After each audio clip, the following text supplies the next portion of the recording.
One rainy evening, a city bus rumbled through the quiet streets of a small town. It was the last bus of the night, known as Route 66. The driver, a man named Jake, had been working this route for years, but something about this night felt different. Streetlights flickered ominously as the bus made its way along the deserted roads. The bus was nearly empty, with only a few passengers scattered throughout. There was an elderly woman clutching her purse tightly, a young man with headphones, lost in his music, and a couple who whispered quietly to each other. At the next stop, the doors hissed open, and a man in a long, dark coat stepped onto the bus. His face was partially obscured by the brim of his hat, but what Jake could see made him uneasy. The man's skin was pale, almost gray, and his eyes were dark, hollow pools.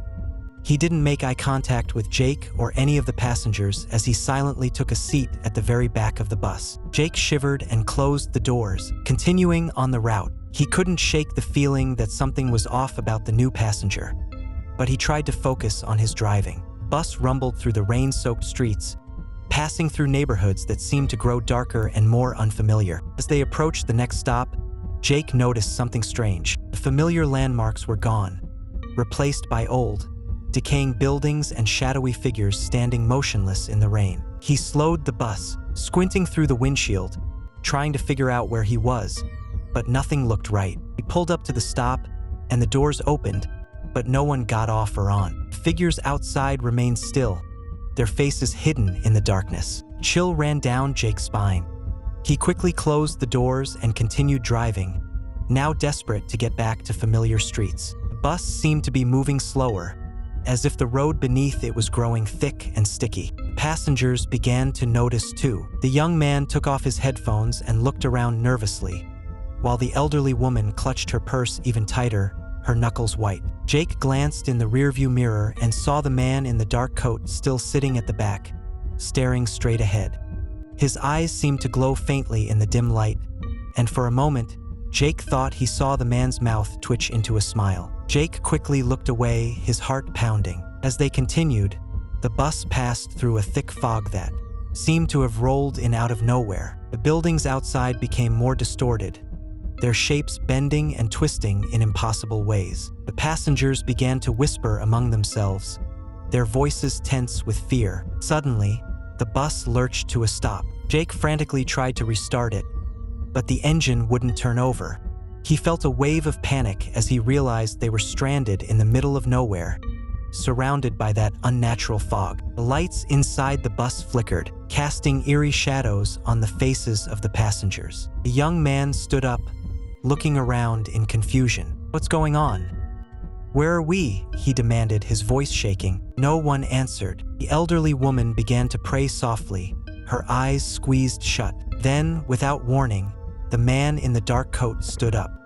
He walked slowly down the aisle, his footsteps echoing unnaturally in the confined space. The passengers watched him with growing dread as he approached Jake at the front of the bus. The man leaned in close, his breath icy cold on Jake's neck. "You're not supposed to be here," he whispered in a voice that seemed to come from everywhere at once. Jake turned to face him, but the man's eyes were no longer human. They were black voids, sucking in the light. Jake tried to scream, but no sound came out. The man in the coat reached out a hand and placed it on Jake's shoulder. The touch was freezing, like the grip of death itself. The passengers began to scream, but it was too late. The fog outside the bus thickened, and the windows frosted over as an unbearable cold filled the bus. The lights flickered once more and then went out completely, plunging the bus into total darkness. When the bus was found the next morning, it was abandoned on an empty road, far from its usual route.